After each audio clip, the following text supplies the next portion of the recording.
শ্রীযুক্ত অপূর্ব ঘোষ মহাশয়, সাধারণ সম্পাদক blood donors organization of India, ওনাকে অনুরোধ জানাই উনি আমি প্রথমেই রক্তদান আন্দোলনের পক্ষ থেকে, West Bengal voluntary blood donors ফোরামের পক্ষ থেকে সারগাছি সেবাতীর্থ রামকৃষ্ণ আশ্রম, সারগাছির অধ্যক্ষ মহারাজকে আমি আন্তরিক কৃতজ্ঞতা প্রণাম জানাই। আজকে 1 মে একটি ঐতিহাসিক দিন। এই 1 মে যেমন দুনিয়ার শ্রমিক শ্রেণী ঐক্যবদ্ধ হয়ে একটা আন্তর্জাতিক শ্রমিক দিবস, যিনি চাষের খেতে চাষ করেন চাষি সেও একজন শ্রমিক, কারখানায় যে কাজ করেন সেও একজন শ্রমিক, এবং এই শ্রমিকদের জন্যই আজকে কিন্তু আমরা এই সভ্যতার যে বিকাশ ঘটেছে, আর সেই সূত্রে আপনারা উপলব্ধি করতে পারেন 129 বছর আগে আজকের এই পবিত্র দিনটিতে স্বামী বিবেকানন্দের ভারতবর্ষের গর্বের সন্তান, তিনি প্রতিষ্ঠা করেছিলেন আন্তর্জাতিক খ্যাতিসম্পন্ন রামকৃষ্ণ মিশন এবং মঠ। এই 1 মে এই পবিত্র দিনটিতেই প্রতিষ্ঠিত হয়েছিল বিশ্বের এক সাধু, যিনি আমেরিকার শিকাগো শহরে তার বক্তৃতার মধ্য দিয়ে সারা বিশ্বের মানুষের আকর্ষণের কেন্দ্রবিন্দু হয়েছিলেন। তিনি আর কেউ নন, তিনি আমাদের সকলের পূজনীয় স্বামী বিবেকানন্দ। তিনি প্রথম একজন সাধু, যিনি বলেছিলেন service to humanity, service to god, অর্থাৎ মানুষের সেবা করাই হচ্ছে পরম ধর্ম। তার গুরুদেব শ্রী শ্রী রামকৃষ্ণ দেব, মা সারদা তাকে পাথেয় করে এবং সেই দেখানো পথে মাত্র 15 দিন পর এই 130 বছর আগে এই সারগাছি আশ্রম তৈরি হয়েছিল, কল্পনা করা যায় না।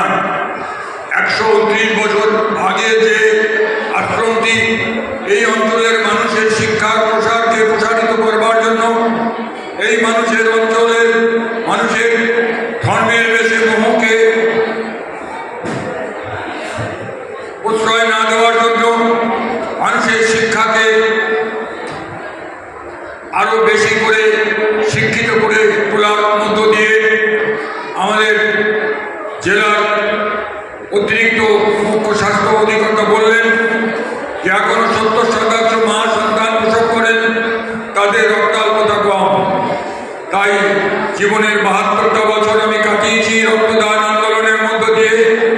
আমরা ক্রিকেটের সেঞ্চুরিয়ানদেরকে সম্মান করি, আমরা ফুটবলের বিশ্বকাপারদের কে কতগুলি গোল করেছে ক্রিস্টিয়ানো রোনাল্ডোর কথা মনে করি, আমরা মেসির কথা মনে করি, কিন্তু আমরা কি এটা জানি যে স্বাধীনতার এত বছর পরে আমাদের দেশেও প্রায় 788 জন মানুষ আছে যারা জীবনের সেঞ্চুরি অর্থাৎ 100তম রক্তদাতা। আমিও তাদের মধ্যে একজন। আমিও 2016 সালে আমার 113তম রক্তদান করে আমি আমার জীবনের শেষ রক্তদান করেছিলাম। তাই এই সেবাতীর্থ রামকৃষ্ণ মিশন আশ্রম সারগাছিতে এসে আজকের এই প্রত্যেক বছর এই পবিত্র দিনে এই অনুষ্ঠানটিতে অংশগ্রহণ করতে পারার জন্য আমি পরম মহারাজকে আমি প্রণাম করে শ্রদ্ধা জানাই, এবং মহারাজের কাছে আমি একটা বিনীত আবেদন করেছি যে আগামী ডিসেম্বর মাসে আমরা এই সারগাছি আশ্রমে রক্তদান আন্দোলনের একটা জাতীয় স্তরে একটা রাজ্য কর্মশালা, রাজ্য সম্মেলন এখানে করব। মহারাজ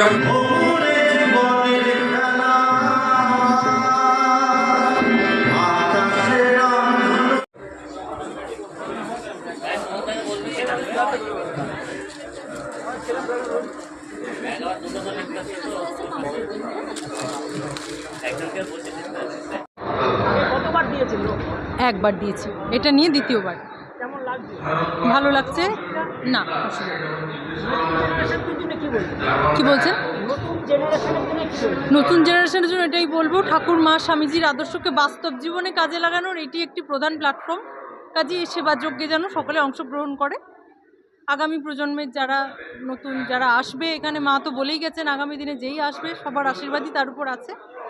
আর সবথেকে যেটা বড় কথা, যে চারিদিকে যেভাবে মুমূর্ষু রুগীদের ব্লাড ব্যাংকে রক্তের জন্য হাহাকার, আমার নিজের পরিবারেও আমার মায়ের সমস্যার সময় আমি দেখেছি। তো সেই কারণে প্রত্যেকেরই, কেননা কার পরিবারে যে কখন প্রয়োজন পড়বে তার কোনো নেই। ওই জন্য আমরা যেন যতটা পারি, আজকে আমার এই একটি কাজ হয়তো একদিন আমার পরিবারের জন্যই বা আমার নিজের জন্যই প্রয়োজন হবে। এইটুকু শুধু। দেবপ্রিয়া সিনহা।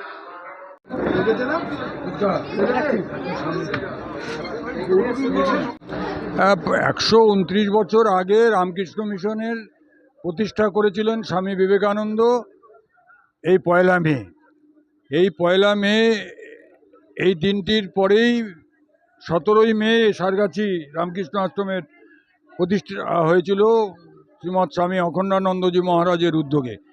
আর প্রতি বছরই এই প্রতিষ্ঠা দিবস উপলক্ষে রক্তদান শিবির আয়োজন হয়। এই আয়োজনে উপস্থিত থাকতে পারা একটা গর্বের ব্যাপার, একটা আনন্দের ব্যাপার, একটা তৃপ্তির ব্যাপার। যখন রাজ্য জুড়ে চলছে রক্তের তীব্র সংকট, নির্বাচন সবে শেষ হয়েছে, এখনও 23টি জেলাতে 89টি সরকারি ব্লাড ব্যাংকের প্রায় সর্বত্রই রক্তশূন্যতা। তার মধ্যে দাঁড়িয়ে শতাধিক মানুষ রক্তদানে এগিয়ে এসেছে এই পবিত্র কর্মভূমি রামকৃষ্ণ মিশনের প্রতিষ্ঠা দিবসে, যেখানে অন্য কোনো শাখা তৈরি হওয়ার আগেই এই শাখা প্রতিষ্ঠিত হয়েছিল 129 বছর আগে। তো সেটা আমাদের অধ্যক্ষ মহারাজের উদ্যোগে এই পয়লা মে একটা আশাতীত সাফল্য। প্রতি বছর আমি এই দিনটিতে এখানে আসি, আসতে পরে নিজের আনন্দ হয়, গর্ব হয়, এবং এইখানে এই প্রতিষ্ঠানের যে নিবেদিত মহারাজরা প্রাণ নিয়ে, এবং বিশেষ করে অধ্যক্ষ মহারাজ এরকম যে একটা ভার্সেটাইল, তার মধ্যে যে গুণ, তিনি যে কি জানেন না এটাই হচ্ছে একটা বৈশিষ্ট্য। তিনি সর্বগুণের অধিকারী এবং সেইখানে তার বিভিন্ন রকম গবেষণা চলছে। আমরা অত্যন্ত আনন্দিত যে আমাদের Baharampur medical college blood bank এবং আমাদের সংগঠনের west Bengal volunteer blood donor ফোরামের আমাদের মুর্শিদাবাদ জেলার সুব্রত অর্থাৎ অ্যান্টনি এখানে আছে। আমি অ্যান্টনিকেও এই দু একটি কথা বলার জন্য অনুরোধ করছি। সত্যি পুণ্য দিন আজকে। এই পুণ্য দিনে এখানে শুধু মানুষ দেয় না, সাধু ব্রহ্মচারী আশ্রমে সকল মিলেই রক্তদান শিবির হয়। দেখুন এখন দিচ্ছেন মহারাজ, দেখে নেন, একটু কথা বলুন। উনি জাস্ট দেওয়া শুরু করছেন। মহারাজ, রক্ত এটা জানেন যে এই মুহূর্তে সারা রাজ্য জুড়ে রক্তের সংকট। সেখানে দাঁড়িয়ে আপনারা নিজেরাও এগিয়ে আসছেন, সাধারণ ভক্তরাও এগিয়ে আসছে, ছাত্রছাত্রীরাও এগিয়ে আসছে, কি বলবেন? এটা বলার কিছু নেই, সবাই জানে যে রক্তদান একটা মহৎ দান এবং এটা ভীষণ জরুরি। আমাদের নিজেদের শরীরে রেগুলার রক্ত উৎপাদন হয়, সুতরাং এটা ভয়ের কোনো ব্যাপার না। আর এটার রিকভারও খুব তাড়াতাড়ি হয়ে যায়। আমাদের সঙ্গে যারা আছেন, যে ডাক্তারবাবুরা আছেন, তারা আমাদের প্রত্যেক বছরই এই দিনে এইটা আমাদের মঠ মিশনের প্রতিষ্ঠা দিবস হিসেবে পালন করা হয়। আমরা আশা করব যে ইয়াং জেনারেশন আছে নেক্সট, তারা যেন এগিয়ে আসে এই ব্যাপারে। আর